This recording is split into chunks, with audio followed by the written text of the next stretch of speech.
വളരെ ആത്മവിശ്വാസമുണ്ട് ഈ ഇലക്ഷനിൽ വലിയ മാറ്റം വരാൻ പോകുന്നു. ഞാൻ ആവശ്യപ്പെടുന്ന മാറ്റമല്ല കേട്ടോ, ജനങ്ങളുടെ ആവശ്യമാണ് ഈ മാറ്റം. എത്ര സോഷ്യൽ മീഡിയ ട്രോൾ വഴി കോൺഗ്രസും CPM പ്രചരണം നടത്താൻ ശ്രമിച്ചാലും മാറ്റം ഈ ഇലക്ഷൻ വഴി വരും. 1 സീറ്റ്, 2 സീറ്റ്, 4 സീറ്റ്, 10 സീറ്റ് എല്ലാം പറയും. ഞാൻ ഇന്ന് ഉറപ്പ് എഴുതി വെച്ചോളൂ, ഈ ഇലക്ഷനിൽ NDAക്ക് കിട്ടാൻ പോകുന്ന റിസൾട്ട് സഹിച്ച് മടുത്ത് ജനങ്ങൾ പറയുന്നു മതിയായി. രാഹുൽ ഗാന്ധി, സോണിയാഗാന്ധി, പ്രിയങ്ക ഗാന്ധിന്റെ സൈക്കോഫെൻസ് ആവണം. അതൊരു ക്രൈറ്റീരിയ ആണ്. രാഷ്ട്രീയക്കാരും പറയുന്നു മതിയായി, കോൺഗ്രസിനും CPM. അതുകൊണ്ടല്ലേ ഇത്ര ലീഡേഴ്സ് എല്ലാം BJPയിൽ NDAയിൽ വരുന്നത്. അവർക്ക് എന്താ ഒരു മാനസിക ഒരു പ്രോബ്ലമായി അവർ ആ പാർട്ടി മാറുന്നു എന്നാണ് എനിക്ക് മനസ്സിലാവുന്നത്. 115 ഇൻഫന്റ് ഡെത്ത് ആണ് നടന്നിരിക്കുന്നത്. 24 മണിക്കൂർ അത് പിൻവലിച്ചില്ലെങ്കിൽ, മാപ്പ് ചോദിച്ചില്ലെങ്കിൽ ഞങ്ങൾ ആ വ്യക്തിൻ്റെ എതിരെ ക്രിമിനൽ കേസ് എടുക്കും. 70 കൊല്ലം കോൺഗ്രസും CPM ഭരിച്ചിട്ട് ഇന്നും അട്ടപ്പാടിയിൽ ഇങ്ങനെ ഒരു സ്ഥിതിയാണെന്ന് ആരോഗ്യ മേഖല, വിദ്യാഭ്യാസ മേഖല എല്ലാം തകർന്നു കിടക്കുമ്പോൾ എന്തുകൊണ്ടാണ് ഇങ്ങനെ ഒരു സീനിയർ ലീഡർഷിപ്പും ഭാവി കോൺഗ്രസിൻ്റെ ലീഡർഷിപ്പ് കോൺഗ്രസ് വിട്ട് BJPയിലേക്ക് വരുന്നത്? ഇത് ചോദിക്കേണ്ട ഒരു ചോദ്യമാണ്, ഇത് മനസ്സിലാക്കുന്ന ഒരു കാര്യമാണ്. പണ്ട് കാലത്ത് കോൺഗ്രസ് പാർട്ടി എന്ന് പറഞ്ഞാൽ അവിടെ നേതാക്കന്മാരുണ്ടായിരുന്നു, ഒരു കാഴ്ചപ്പാടുണ്ടായിരുന്നു, ഇൻഡിപെൻഡൻസ് എല്ലാം അതിനുവേണ്ടി ഒരു പോരാട്ടം നടത്തിയ പാർട്ടിയായിരുന്നു. പക്ഷേ എനിക്ക് പറയാൻ ഒരു മടിയില്ല, ഏറെ കോൺഫിഡൻസ് കൊണ്ട് പറയുന്നു ഞാൻ, ഇന്ന് രാഹുൽ ഗാന്ധി നയിക്കുന്ന കോൺഗ്രസ് പാർട്ടിയിൽ ആർക്കെങ്കിലും വളരണമെന്നെങ്കിൽ, ഗ്രോ ചെയ്യണമെങ്കിൽ രാഹുൽ ഗാന്ധി, സോണിയാഗാന്ധി, പ്രിയങ്ക ഗാന്ധിൻ്റെ സൈക്കോഫെൻസ് ആവണം. അതൊരു ക്രൈറ്റീരിയ ആണ്. അതല്ലെങ്കിൽ ഒരു മിനിമം ആയിട്ട് മുസ്ലിം ലീഗ്, ജമാഅത്തിൻ്റെ പിന്തുണ ഉണ്ടാവണം. ഇത് രണ്ടും ഇല്ലെങ്കിൽ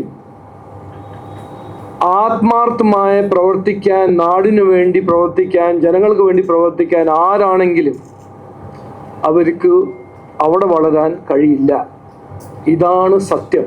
ഇത് ഞാൻ രാഷ്ട്രീയത്തിന് വേണ്ടിയിട്ടല്ല പറയുന്നത്. ഇതാണ് ഈ പാർട്ടി, കോൺഗ്രസ് പാർട്ടീൻ്റെ ഇന്നത്തെ നിലപാട്, ഇന്നത്തെ സ്ഥിതി.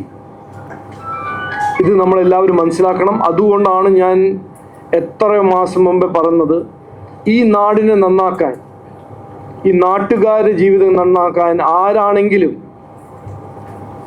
കോൺഗ്രസ് എന്നാണോ CPM എന്നാണോ, BJPയിൽ പങ്കെടുത്ത് BJPൻ്റെ ഭാഗമായി പ്രവർത്തിക്കാൻ ആഗ്രഹിക്കുന്ന എല്ലാവരും ഞങ്ങൾ സ്വാഗതം ചെയ്യും, സ്വീകരിക്കും. അപ്പോൾ ആ കോണ്ടെക്സ്റ്റിൽ ഇന്ന് അനൂപിനെയും അരുൺരാജിനെയും ഞാൻ ഒരിക്കൽ കൂടി സ്വാഗതം ചെയ്യുന്നു. 70 കൊല്ലം ജനങ്ങളുടെ തലയിൽ കെട്ടിവെച്ച വിവാദ രാഷ്ട്രീയം, പീഡന രാഷ്ട്രീയം, വികസനമില്ലാത്ത രാഷ്ട്രീയം, തൊഴിലില്ലായ്മ സൃഷ്ടിക്കുന്ന രാഷ്ട്രീയം, ഇതിനെല്ലാം സഹിച്ച് മടുത്ത് ജനങ്ങൾ പറയുന്നു മതിയായി. അതിൻ്റെ ഒപ്പം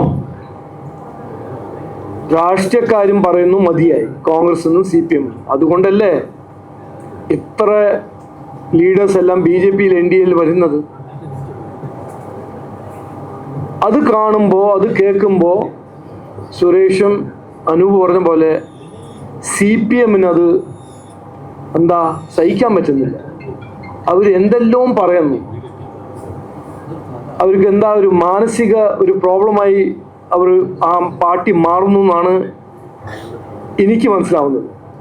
അല്ലെങ്കിൽ ആരെങ്കിലും ഒരു ഉത്തരവാദിത്വമുള്ള ഒരു രാഷ്ട്രീയക്കാരൻ ഇന്നലെ ഈ CPMകാർ പറഞ്ഞത് പറയോ എന്നൊന്ന് ആലോചിക്കൂ. എലക്ഷൻ്റെ സമയത്ത് നമ്മൾ എന്തും പറയും, എന്തും ചെയ്യും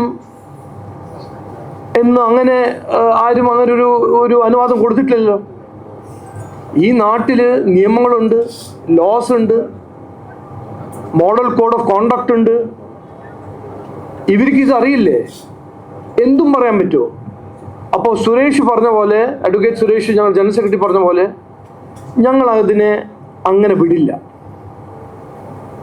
ഈ വ്യക്തി ഈ സ്റ്റേറ്റ്മെൻറ്റ് പിൻവലിച്ചില്ലെങ്കിൽ 24 മണിക്കൂറിൽ CPM ആ സ്റ്റേറ്റ്മെൻറ്റ് പിൻവലിച്ചില്ലെങ്കിൽ ഈ വ്യക്തിൻ്റെ എതിരെ ക്രിമിനൽ ആക്ഷൻ കേസ് ഞങ്ങൾ ഫയൽ ചെയ്യും. കാരണം എലക്ഷൻ നമ്മൾ വിവാദം ഉണ്ടാവും, അഭിപ്രായം ഉണ്ടാവും, പക്ഷെ എന്തും പറയാനും ആർക്കും ഒരു അനുവാദം കൊടുത്തിട്ടില്ല. CPMൻ്റെ SC ലീഡേഴ്സ് BJPയിൽ വരുമ്പോൾ സങ്കടം ഓക്കെ ഉണ്ടായിക്കോട്ടെ, പ്രതിഷേധിക്കാം, പക്ഷെ എന്തും പറയാൻ പറ്റുമോ? ഇല്ലല്ലോ.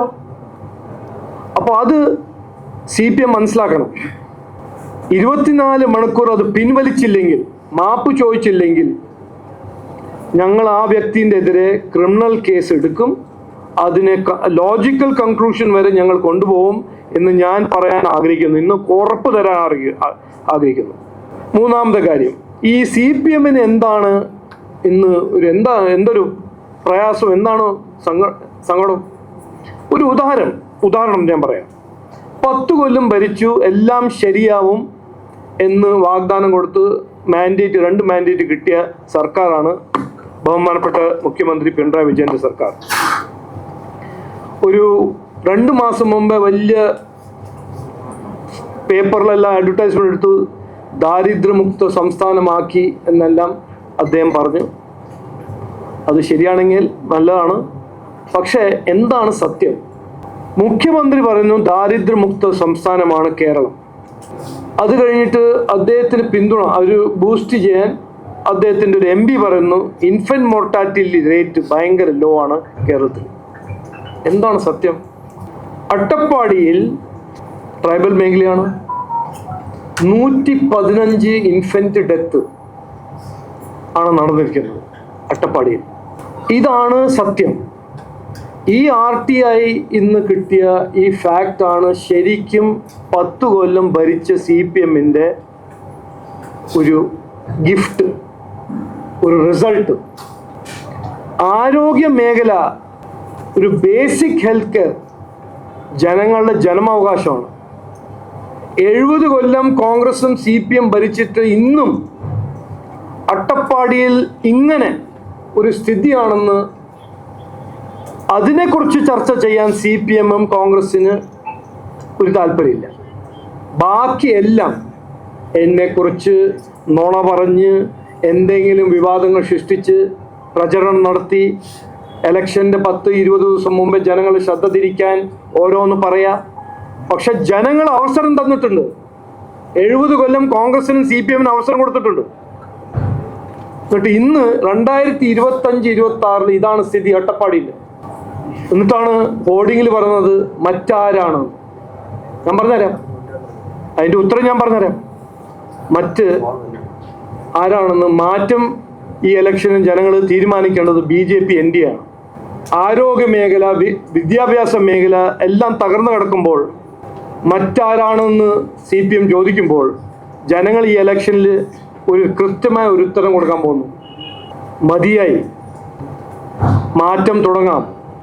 ഇനി നമുക്ക് വേണ്ടത് വികസിത കേരളമാണ്.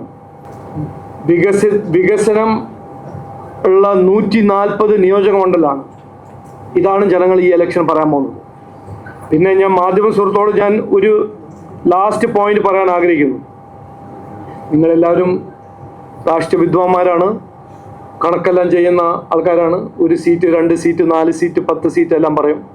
ഞാൻ ഇന്ന് ഉറപ്പ് എഴുതി വെച്ചോളൂ, ഈ ഇലക്ഷനിൽ NDAക്ക് കിട്ടാൻ പോകുന്ന റിസൾട്ട്, അതും അപ്രതീക്ഷിതമായ സീറ്റിൽ NDA ജയിക്കുമെന്ന് ഞാൻ ഇന്ന് ഉറപ്പ് തരാൻ ആഗ്രഹിക്കുന്നു. കാരണം ആ ഫീഡ്ബാക്കാണ് ഞങ്ങൾ കിട്ടുന്നത്. കാത്തിരുന്നാൽ മതി CPMനും കോൺഗ്രസിനും, അവർ എന്ത് വേണമെങ്കിലും പറഞ്ഞോട്ടെ. പക്ഷെ ഈ ഇലക്ഷൻ നിർണായകമായ ഇലക്ഷനാണ്, ഭാവി തീരുമാനിക്കേണ്ട ഒരു ഇലക്ഷനാണെന്ന് ജനങ്ങൾ തീരുമാനിച്ചു കഴിഞ്ഞു. അത് എത്ര ഹോർഡിങ് വെച്ചാലും, എത്ര സോഷ്യൽ മീഡിയ ട്രോൾ വഴി കോൺഗ്രസും CPM പ്രചരണം നടത്താൻ ശ്രമിച്ചാലും മാറ്റം ഈ ഇലക്ഷൻ വഴി വരും. BJP NDAക്ക് ഒരു നല്ല മാൻഡേറ്റ് ഈ ഇലക്ഷനിൽ കിട്ടും എന്ന് പറഞ്ഞ് വാക്ക് ചുരുക്കുന്നു. അതില്ല ഡീറ്റെയിൽ അതൊന്നും അറിയില്ല. RTI കിട്ടിയ ഡേറ്റ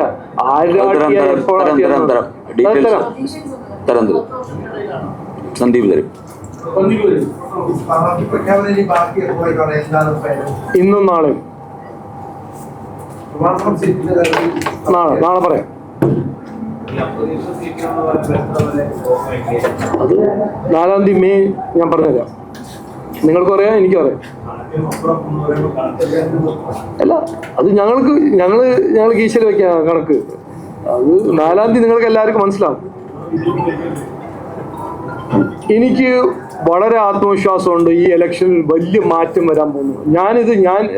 ഞാൻ ആവശ്യപ്പെടുന്ന മാറ്റമല്ല കേട്ടോ, ജനങ്ങളുടെ ആവശ്യമാണ് ഈ മാറ്റം. അവരാണ് പറയുന്നത്. ഞാനിപ്പോൾ ക്യാമ്പയിൻ ചെയ്യുന്ന ഒരു വ്യക്തിയല്ലേ, അവരെന്നെ പറയുന്നു മതിയായി. ഈ മതിയായി എന്ന സ്ലോഗൻ ഞങ്ങളുടെ സ്ലോഗൻ അല്ല. ഈ മുദ്രാവാക്യം ഞങ്ങളൊരു ക്രിയേറ്റീവ് ടീം ഉണ്ടാക്കിയ മുദ്രാവാക്യം ഒന്നല്ല. ഈ മതിയായി എന്ന് ജനങ്ങൾ പറഞ്ഞ് മനസ്സിലായിട്ടാണ് ഞങ്ങൾ മുദ്രാവാക്യം ആക്കിയത്. ഈ MLA മതിയായി. അത് എത്ര, ഞാൻ ധർമ്മടത്തിൽ അതല്ല കേട്ടത്, പരവൂരിൽ അതല്ല കേട്ടത്, നേമത്തിൽ അതല്ല കേൾക്കുന്നത്. അവരെന്താ പറയുന്നത്? മതിയായി, ഞങ്ങൾക്ക് വേണം, ഇനി ഒരു പ്രവർത്തിക്കുന്ന ഒരു MLA വേണം, ഞങ്ങൾക്കൊരു വികസനം സൃഷ്ടിക്കുന്ന ഒരു സർക്കാർ വേണം. അത് ജനങ്ങൾ പറയുന്നു.